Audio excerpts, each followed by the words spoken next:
First, we would like to pay homage to the lineage gurus, to the Venerable Monk Liao Ming, to Master Sakya Zeng Kong, to the 16th Dhamma King Karmapa, and Master Dukten Dorji. Homage to the three jewels of the altar. Homage to the main deity of Homa, Namo Akalanata Vidyaraja Heruka.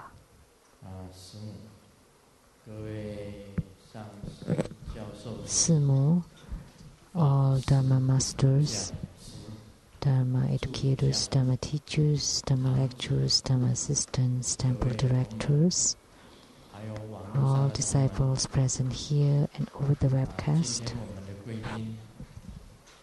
and our guests of honors today, from Academia Sinica, Professor Zhu and Mrs. Zhu.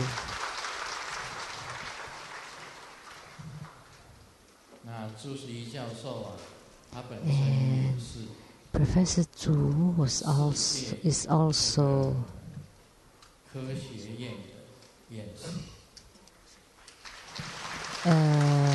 recognized scientist from the world science group. And from the Taiwan government, the Chief Secretary, Mr. Cheng. And from the National Taiwan University of Science and Technology, the Professor of the MBA, Professor Lin.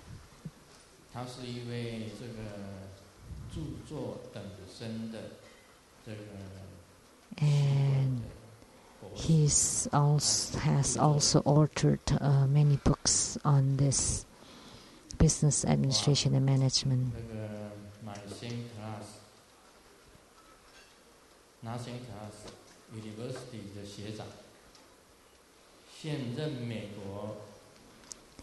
The alumni, which is a senior from my class who's now living in the US, the Vice Chair of the Greater Philadelphia United Chinese American Chamber of Commerce, Mr. Zhang.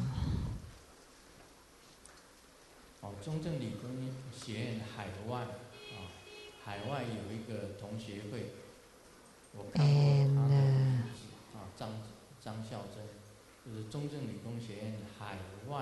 so he is an alumni from the Zhongzhen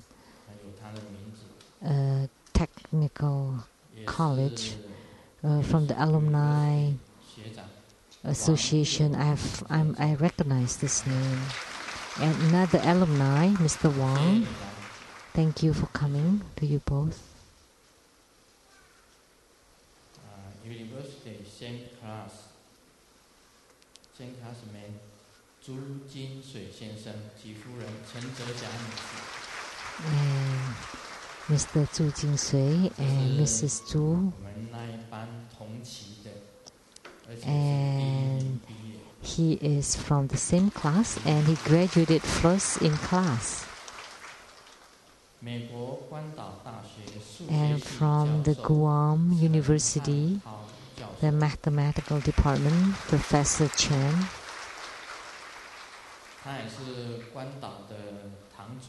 He is also the head of the chapter of True Buddha School in Guam. Also from Guam, the president of the Grand Hotel there, Mr. Chen.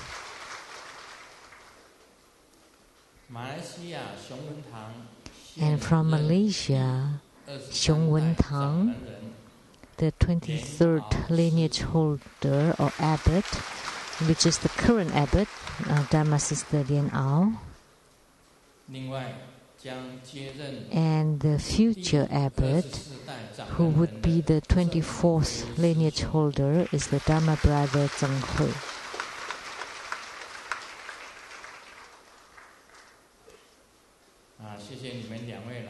Thank you for both of you for coming, because the Sheng-Yen Tang, Sheng-Yen chapter for Malaysia, the 23rd and the 24th lineage holders,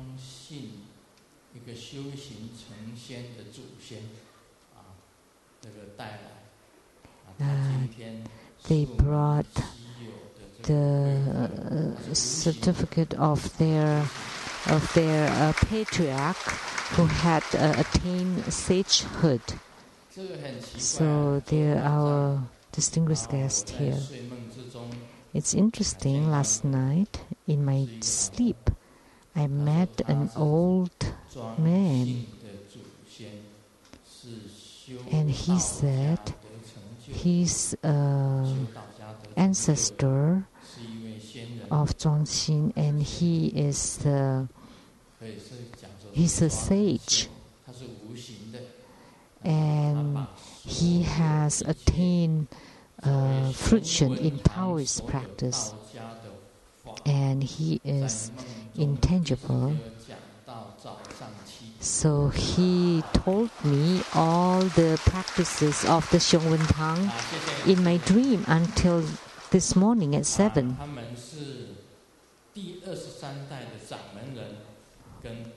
So they are the 23rd and 24th lineage holders of the Malaysia Sheng-Yen Tang, and they are also disciples of True Buddha School.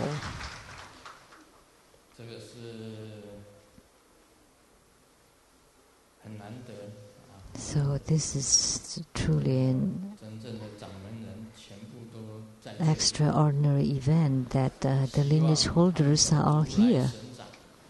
And I hope they have this Ru Lai Shen Zang, which is the divine palm. And the lawyers or attorneys to the True Buddha Foundation, Mr. Zuo, Mr. Luo, and Mrs. Huang. And from the Flying Cloud Group, President Zheng and the General Manager Lin.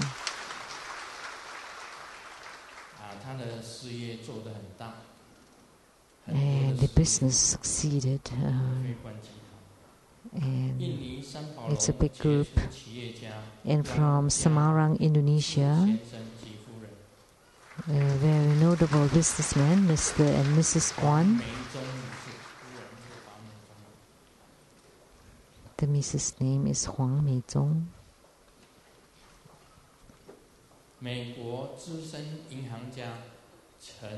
And a banker from United States, Miss Chan. She is in Seattle, and she's the manager of Bank of America, also a financial advisor. And from CTI TV, the producer for the Gini Dian Sang Xin Dong, Rebecca Su, and the producer for the Platform Sutras and the Development Stages of Tantrayana, Master Lin Yue, and the host, Miss Lin.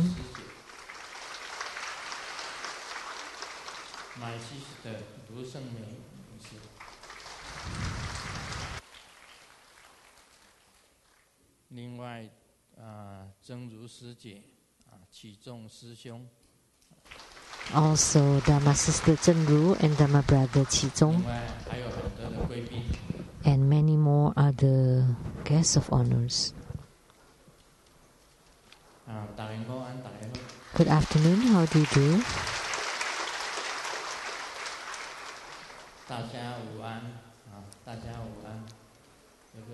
So, good afternoon.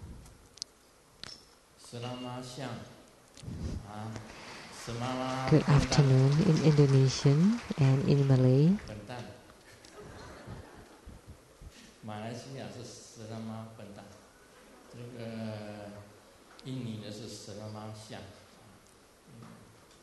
Malaysian, selamat petang. Indonesian, selamat siang. And in Japanese, Domo konnichiwa.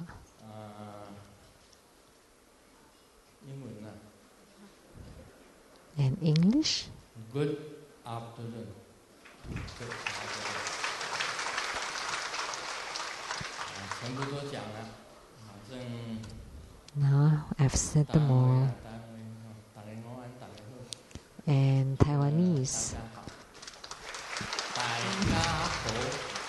and Cantonese.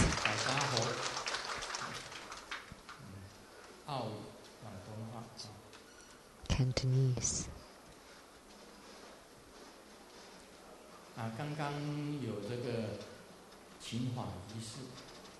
Just now we had the small ceremony for requesting for Buddha Dharma.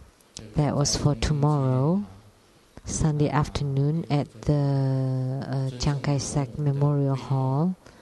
There was a great offering for the Ushina Vijaya.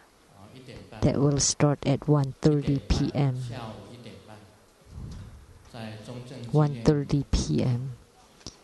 at the CKS Memorial Hall in Taipei. Ushina Vijaya Grand Ceremony.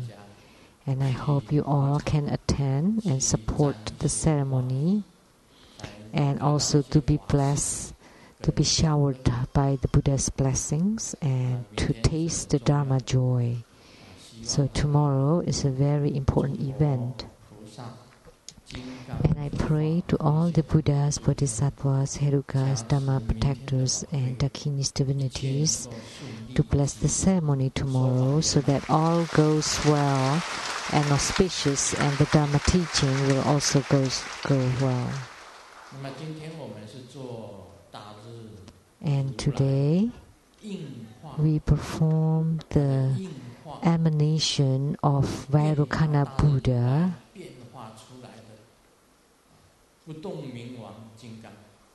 which is Akalanata Vidyaraja Heruka.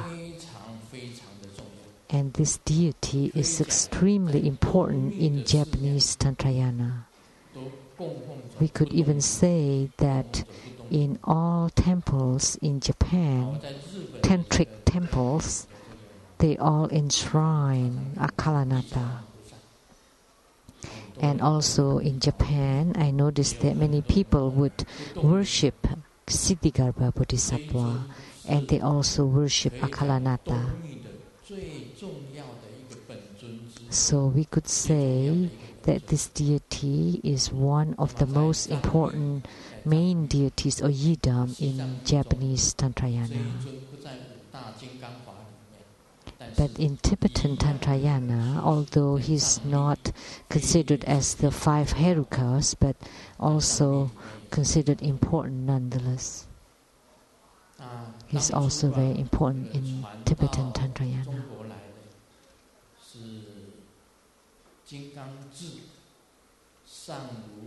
And the one who's transmitted to China is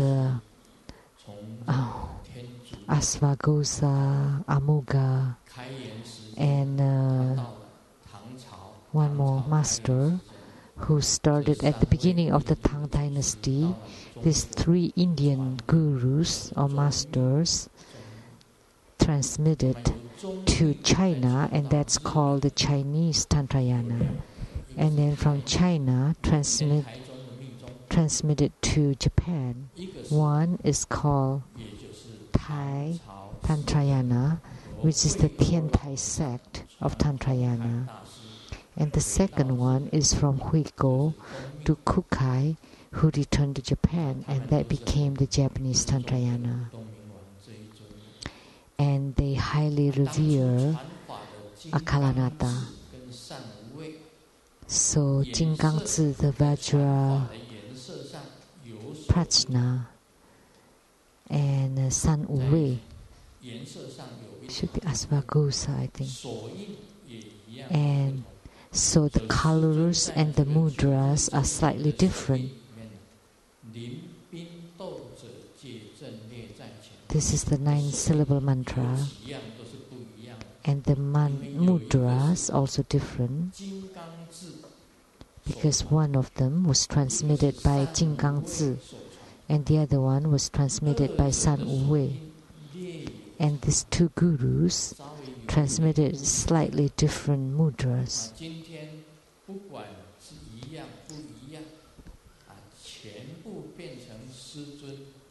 So whether it's the same or not, then now becomes Grandmaster's mudra.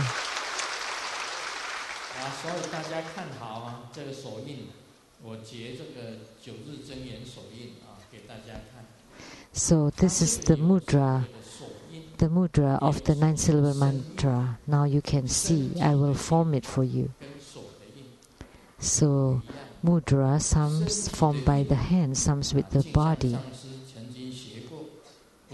And formed by the body, Hevajra Master Jing Xiang had learned it before. Do you still remember? And she said yes. So body mudra. Now can you show it to everyone?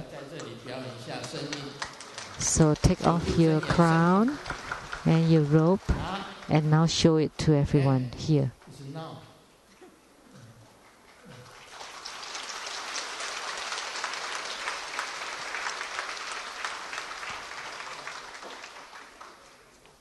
You can say the Nyong'o Japanese language. 你是不是要脱光啊？ Are you taking all your clothes off? 是很那个的。 So 他声音他懂得声音，他表演。 Yogini is like, and she knows the body mudra for the 领兵斗者列真戒在前。 一次就好了。 Just one time. 拿一个。紧张不会吧 I am nervous.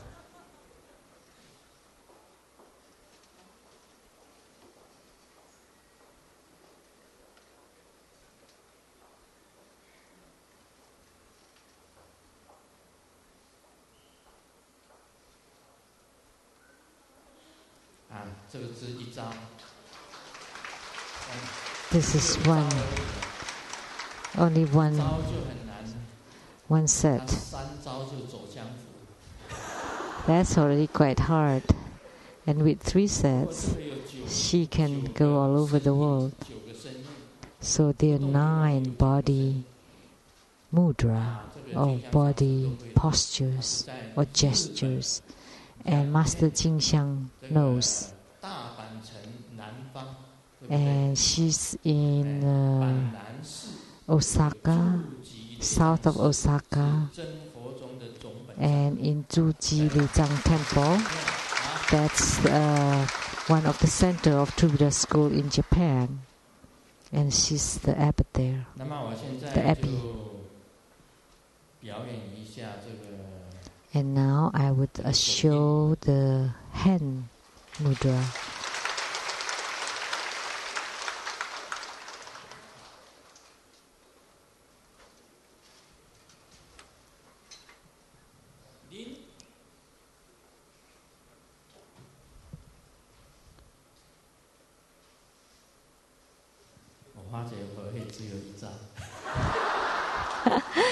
I only know 1 too.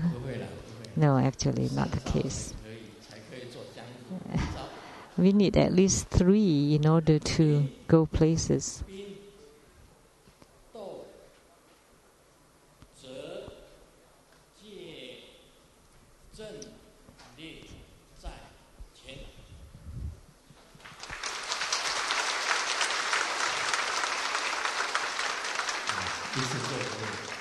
One time is enough. So, Akalanada's mudra, this is the immovable sword. So look carefully. This is the sword mudra.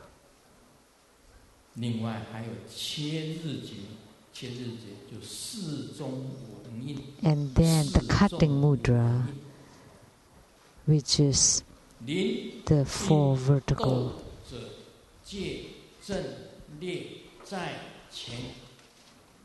4 verticals and 5 horizontal lines. So 4. 兵、斗、者、戒、正、列、在、前。这个就是四中五人命。So this is the cutting mudra of the 4 verticals and 5 horizontal lines. And for the mudra, so this is 5 horizontals and this is 4 verticals. So this is the mudra.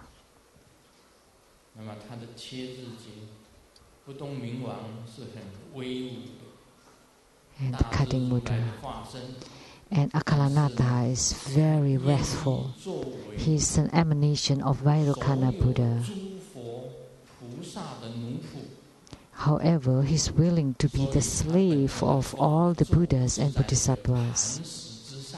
That's why his Dharma seat is a stone or rock. And some Akalanatha is standing and some sitting. And one hand is holding the sword, the Vidyaraja sword, and the other hand is holding the Vajra lasso or rope, which is the Vajra mudra, this hand. And his look is very fierce, would be very scary when you look at him. And one eye is very huge and the other eye is squinting. And his teeth is one of the fang, upper fang going down, the lower fang going up. And typically, you use the lower lip to bite the upper lip. And you look to the left, one eye big, one eye small. You look right or you look left, as if you glare at the enemy.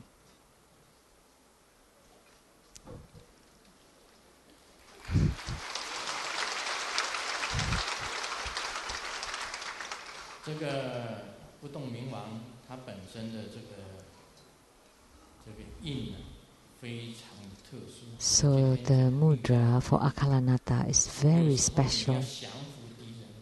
You know, I've said this in Tantrayana. Sometimes when you want to subjugate enemies, you visualize your right leg to be yourself and your left leg to be the enemy.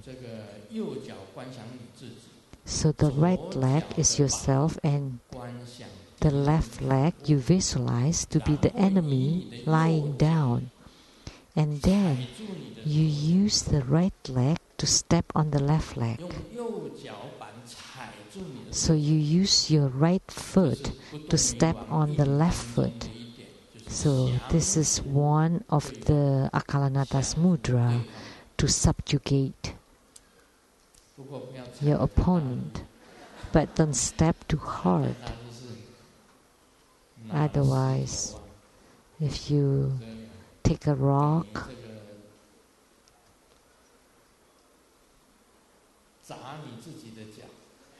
and then throw it on your own foot, then your bone can break and that would be troublesome.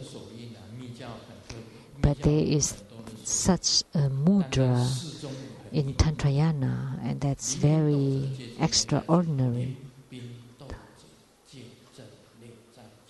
Just this cutting mudra, the 4 verticals and 5 horizontal lines. And when you throw this mudra out, this would become a protection. If there is a devil or Mara in front of you, and then you form that, that would become a net. And then the Mara cannot enter your body anymore. And then if you do it to the 4 directions, this mudra, then you protect yourself at the center and the Mara cannot enter.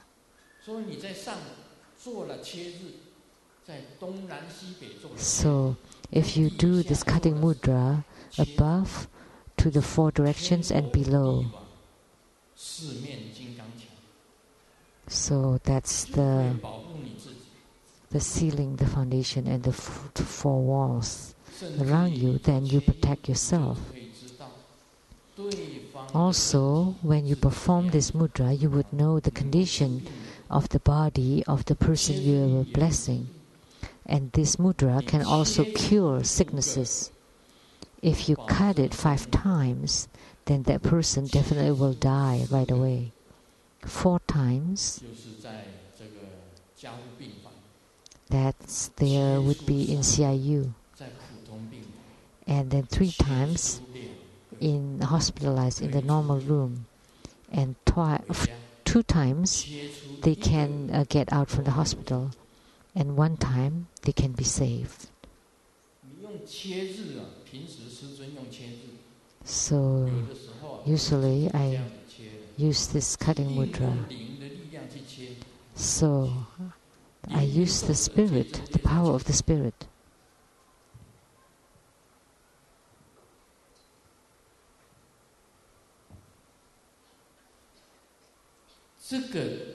So this kind of mudra, once it goes out, this is the emanation of your own mind, heart, and qi. It's a kind of qi gong. And if there is a mara, it would harm the mara.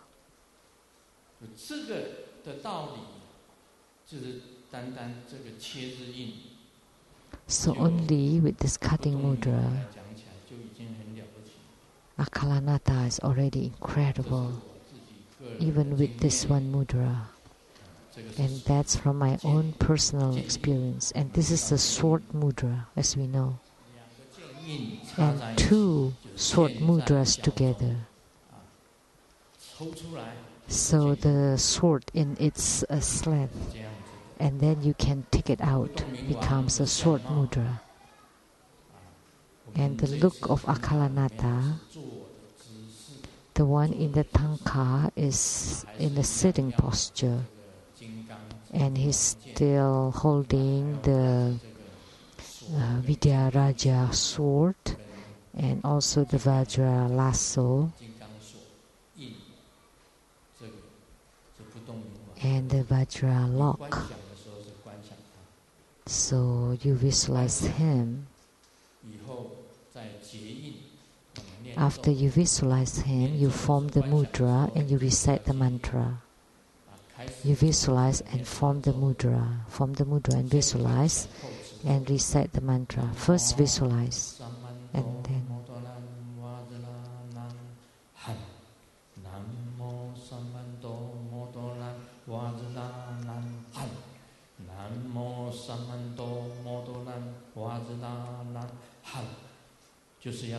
that's the mantra. That's how you should recite the mantra. And there's also even more fierce way of chanting. Just now, this is a very tender way of chanting.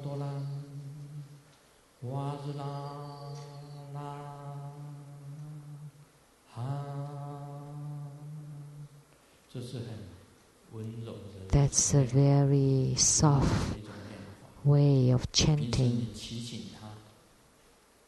But normally, when you invoke him, and if you want him to do wrathful things, then you should recite it very fiercely. But normally, you can use a very tender way. He's an action heruka. If there's some work that you want him to do, then you should recite the mantra fiercely. And you want him to take action right away. In Japanese, ikimasho, go. Right? Go.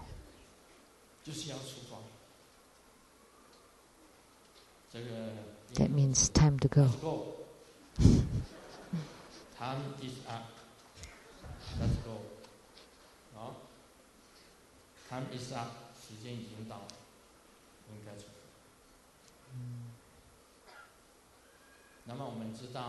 It's time, let's go. 我第一次传不动明王法。 The first time I transmitted this Akalanata Dharma practice in Northern California, San Francisco. That was the first time I transmitted Akalanata. And at that time, there were two extraordinary events happened. The first one was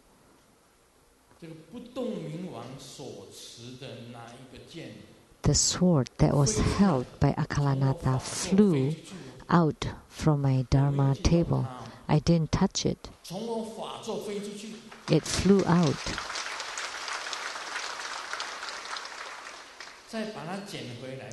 And then they placed it there. And when I continued to talk, it flew again. And then they placed it back. And then I continued to talk, and it flew out again 3 times. It flew to the front of the Dharma seat. When we recited his mantra, all the crows and all the birds flew down.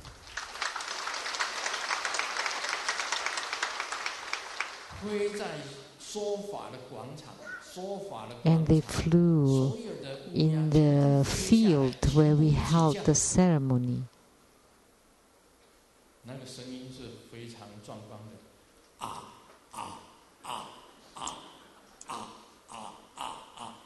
And they made that sound. So the crows also recite the mantra.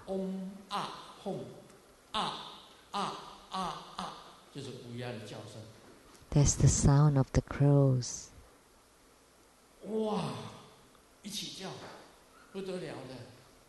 They all cry together. And there are tons of them. As many as the people here today.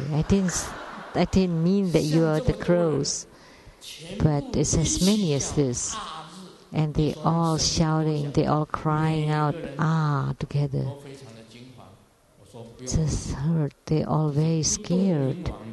The people were scared hearing that, but I told them, don't be scared, because that's the power of Akalanata, to let all the crows to flew down and cried out at the same time. And there was another incredible event when all the birds crying together. That was at the Rainbow Lei Tsang Temple in Seattle.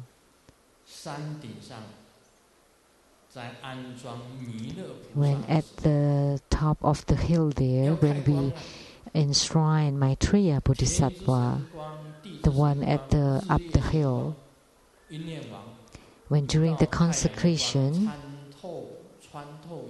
at the consecration with the light of the heavens, the light of the sun, the light of the moon, the light of the star, and then the sun rays came down and through the leaves of the woods there, and then upon Maitreya Bodhisattva, and then all the birds in the woods all singing together.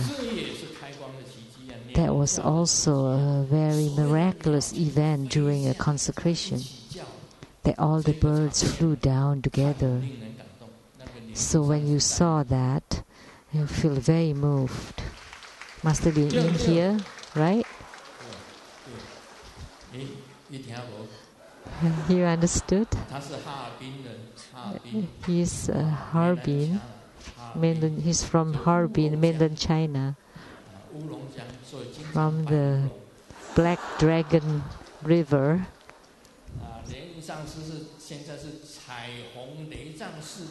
So he's now the abbot of the Rainbow Temple in North Bend, Washington, United States. Grandmaster bought the land for the Rainbow Temple, about 40 acres piece of land, and built the Rainbow Villa, who now became the Rainbow Temple. And Grandmaster donated all the land and the buildings there. They all now pass to Master Lien.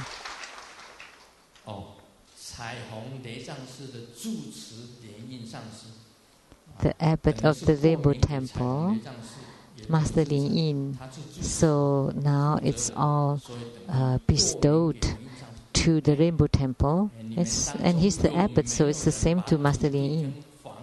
So, is there any of you who had given your land and house to Grandmaster? Till now, in my memory, there hasn't been anyone. But Grandmaster donated a 40-acre land and Rainbow Villa, Rainbow Temple. They all now has been donated to the abbot of the Rainbow Temple, Master Lien, right? Now he understood.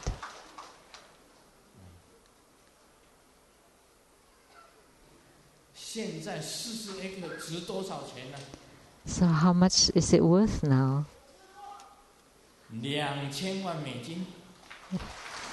20 million US dollars.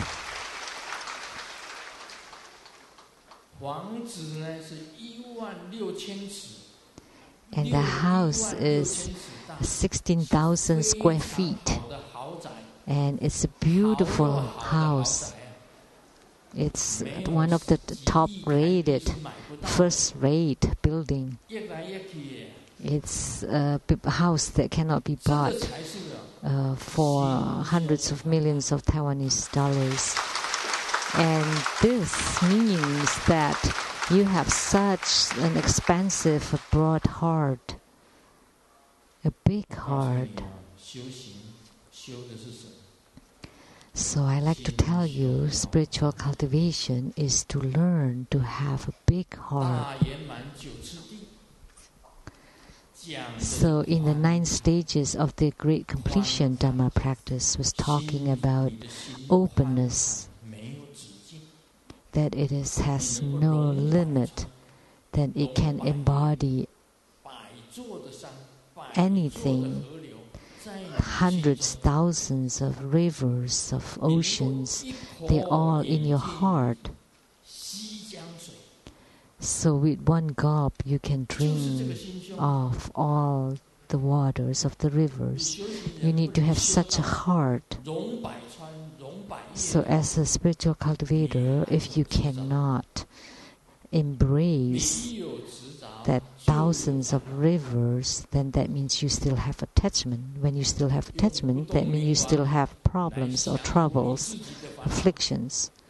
So you need akalanata to subdue your own afflictions.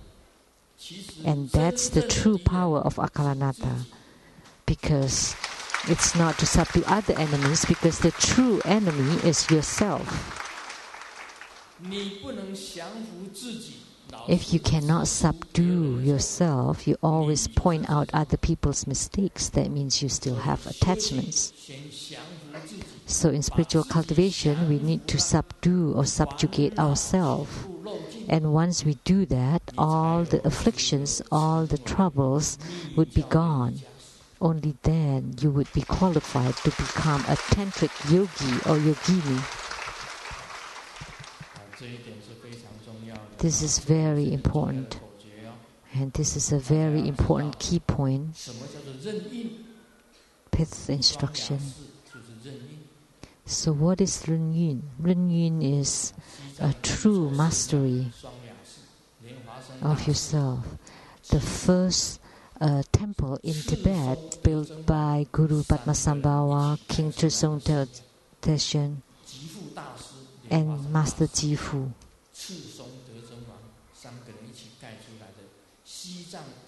The first temple in Tibet is the Sangya temple. And the meaning of Sangye is Ren-Yun in Chinese, which is a true mastery. You go with the flow. So when you have no obstructions whatsoever, only then you would be able to have the true mastery. Only when you have no obstructions. And Akalanata would be able to let you gain this mastery. And this is the most important fifth instruction. In order to cut off all the afflictions, your heart should be able to embrace everything. All, in Chinese terms, is thousands of rivers and thousands of oceans. Because only when you have attachment, you would have affliction. So today we transmit the Buddha Dharma of Akalanata, his look, his mudra, his mantra. And with these three items, with the visualization, with the mudra and mantra, you can enter into samadhi. And then you can match, mutually response to Akalanata, merge. And that's all for the Akalanata Dharma teaching.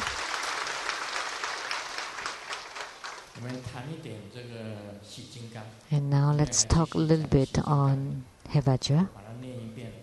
Let me read this part. I have become a Buddha. This sounds boastful. So, what is becoming a Buddha? The awakened one is the Buddha. Do you dare to call yourself the Buddha? If you dare to, that means you're already awakened. And sentient beings are deluded, and the Buddhas are awakened. So I have become a Buddha. I can follow the methods of my practice to become a Buddha, and therefore, naturally, you too can become a Buddha. This is how I practice, and you too can practice accordingly, and naturally you would attain the fruition. And this is truth, the real truth and only truth. There isn't anything more than the truth. It is the pure truth. And by all means, you have to remember what I said. Do not let unfounded slanders to affect your faith and contaminate your respectful heart. Do not let any adversities to shake your faith. As soon as the cultivator loses his respectful faith toward one's root guru, even a little bit, all the maras, the devils, the yaksas, the ghosts, the spirits immediately grab the chance and enter into him, and all obstructions will appear. At this time, all the empowerments are wasted. All the blessings would be wasted. And at this time, all the true practices will be gone. Someone has his eyes continue to jump. And then he asked Grandmaster, what happened? And I said, why don't you cut a piece of white paper and then place it on top of your eye? And he said, what? White piece of paper? And what does it mean? White in Chinese. White jump, which means it's a useless jump. It's because he's afraid something would happen, because as if it's a sign that his eye continued to jump. But actually nothing happens. That means nothing will happen. In the past, I had a car, and the car plate is 546 for my Benz. White, yeah, white color Mercedes-Benz. And the plate, the registration number was 546, and when everybody saw that, they all shook their heads. And I asked, what happened? And then they said, that means I die. 我死了, I die. I've died. And I thought, oh no. Then don't drive it.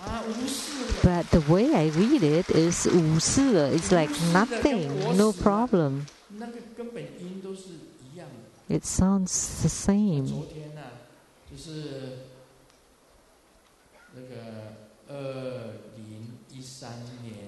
And yesterday was January 4th, 2013. And then they say it's like, Chinese pronunciation, I love you all my life. It's the same thing. So if you think it's I've died, then when you drive it, you would feel as if something will happen. But if you turn your thinking right away, and it's nothing, no problem. Everything is fine. When I drive that car, nothing ever happened.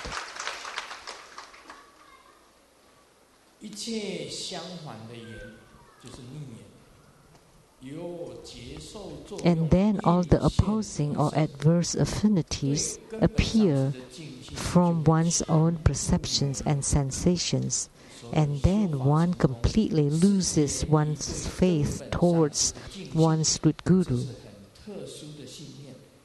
So attainments in spiritual practice come from the respectful faith toward the root guru. And this respectful faith is very special because the root guru is none other than the Buddha. So remember, never forget this. And I wrote it twice because I want you to remember it. This is very important. Because Guru Padmasambhava also said, Guru Padmasambhava of the Nyingma and all the Tibetan Tantrayanas, the founder is Guru Padmasambhava, which is a guru that was born out of the lotus blossom. And we could also say that he is the lotus youth. So, don't you think so? Right?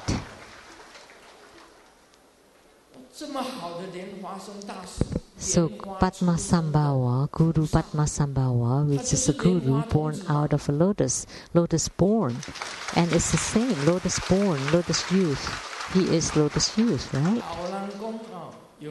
Someone said there is no such thing as the lotus youth. So what are you talking about? Don't you think Guru Padmasambhava is the lotus born?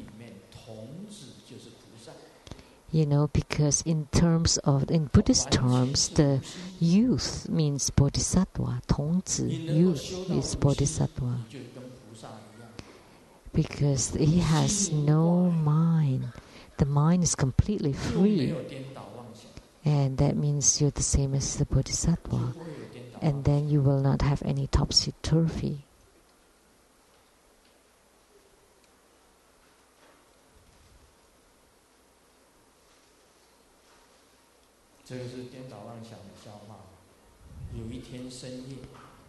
And this is a joke about going topsy-turvy or turning upside down.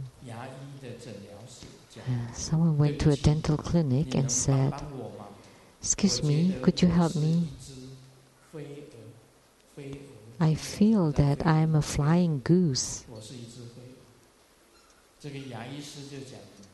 And the dentist said, "Then you shouldn't come to a dentist. You should go to a psychiatrist."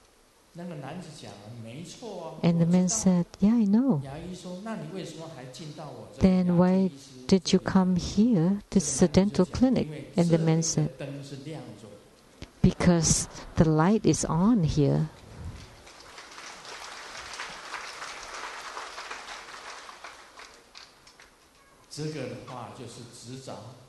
This statement means there's attachment, even the flying goose.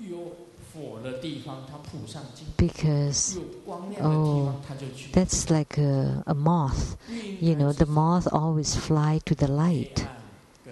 So he's attached to the light. He just flew to the light. So you shouldn't be attached to that, because darkness and light are the same. When you reach the highest point in spiritual cultivation, you never knew that good and bad came from your own heart. If your heart does not discriminate between goodness and badness, then you're already close to enlightenment. That was spoken by the sixth patriarch. Do not think of good or do not think of bad. That was the time. That was it. That was the highest realm. When you have no heart or no mind, that's the highest realm. In order to become the Buddha, Sakyamuni Buddha, the benevolent one, the greatest benevolent one of the Sakya clan, who had complete attainment, Sakyamuni Buddha. That's the epithet for Sakyamuni Buddha. The benevolent one, the greatest benevolent one of the Sakya clan, with the perfect attainment.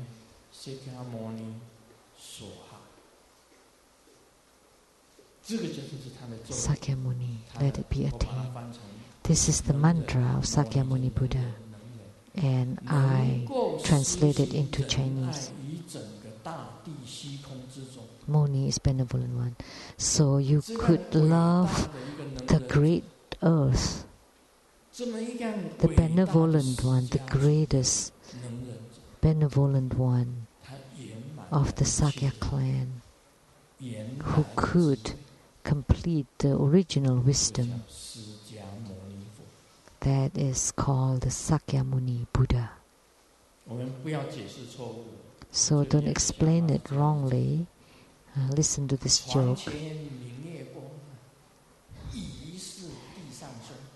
The moon is shining in front of the bed, and thinking that the moonlight is the frost. And looking up, I look at the moon, and looking down, I think of my hometown. We all know about this poem of Li Bai.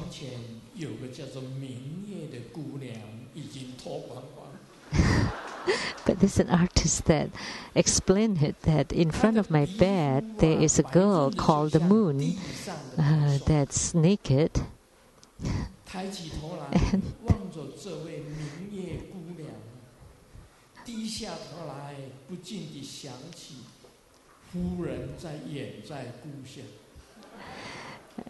And looking up, I look at this girl called Moon, and looking down, I think of the wife in the hometown far away. There was a normal man who is earning money in the faraway place. So we all know that that's the wrong translation. How could that be? There's a girl called Moon in front of my bed, and her skin is like as white as the frost. That looking up, I see this girl Moon, and looking down, I think of the wife in the faraway homeland. So we cannot mistranslate. the mantra of Sakyamuni Buddha. You cannot misunderstand it.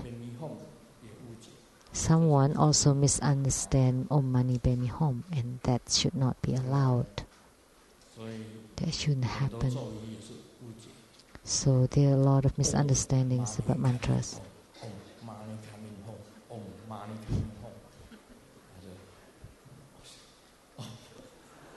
Om Mani coming home.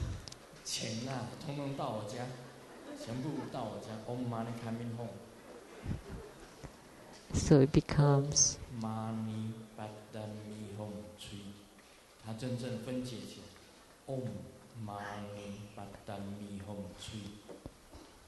that's the real mantra.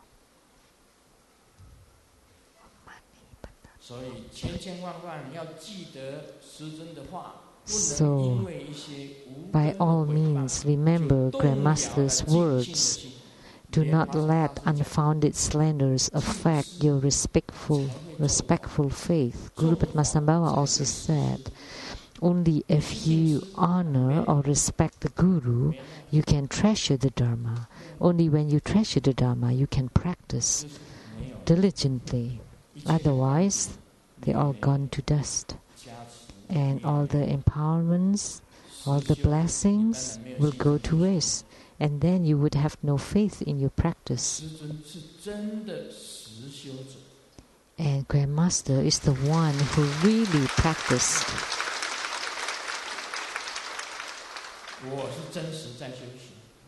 I really cultivate spiritually every day. Every morning I only do two things. One is to write my book, and then after that I would do my practice. And that's all morning. Every day the same. Every morning, that's all I do. And every morning I would always place my gurus on top of my head. I pay homage to the Venerable Monk Liao Ming, to Master Sakya Tseng Kong, to the 16 Karmapa Dharma King, and to Master Dubden Dorji. They become ornaments on top of my head. The crown, the Dharma crown, the ornaments on my head. So I always place my own gurus on top of my head. And I never forget, even for a moment. At any moment, I always place my gurus on top of my head, because that's the origin of the Dharma transmission.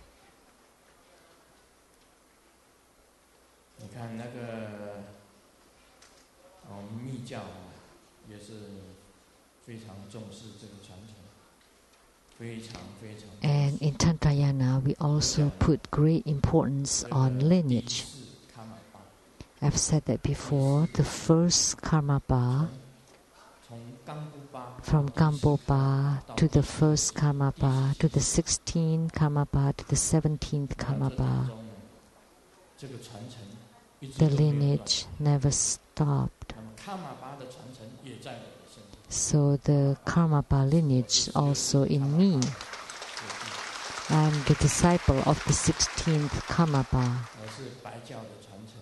That's the lineage of the Kagyupa. And my brother Chizong, you also do mostly Kagyupa practice, Mahamudra. So could you please recite the prayer, the supplication prayer of the Kagyupa?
That's the Mahamudra supplication, and it includes the lineage in there.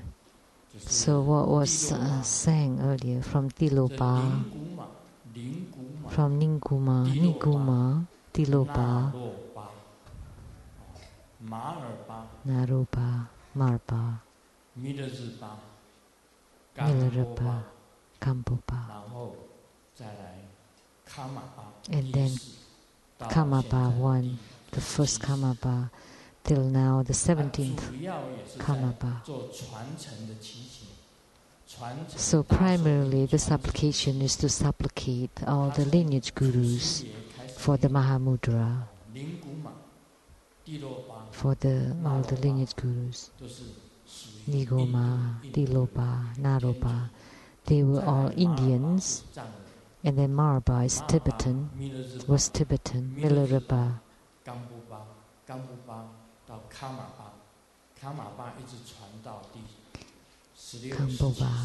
and then Kamapa until the 17th Kamapa. That's the lineage. So in the supplication, all the same, we need to supplicate all the lineage gurus, and we place our gurus on top of our head. And I've said this before, in Gelugpa, the yellow sect, that was Kakyupa, the white sect. In Gelugpa, Kanju Buddha, and to Tuptanima, to Tuptantali, Tuptantali to Tuptantarji, and Tuptantarji to Grandmaster, who is also Tuptanjimo. And that's a lineage.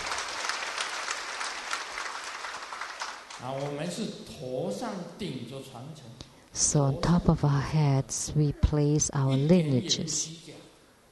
It is not made up at all. It's not fabricated at all. And then in the past, Guru Padmasambhava also placed the hidden teachings or terma in my brain. That's the lineage of the terma. And then there's also very precious lineage that's not much known.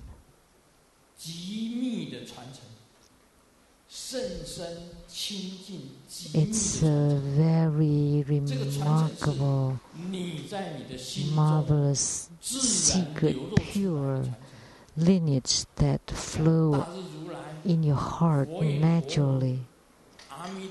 Like from Vairocana Buddha, Buddha Lokana, Amitabha Buddha, Padmakumara, living Buddha Liensheng. This is the most profound, pure, mystical, secret lineage. This is the lineage. It's the lineage that you could understand through your pure heart that comes naturally. Hidden teaching or terma and this secret lineage is different. Guru Padmasambhava placed all the teachings of the great completion Dharma, the 9 stages, in the brain, something that you could pull out piece by piece, little by little, gradually. If you revere your lineages, you revere your root gurus, and that means you revere the 4 lineages. And only by having the lineages, by having this faith, with this lineages, with this faith, with the true practice, then you would definitely have attainments.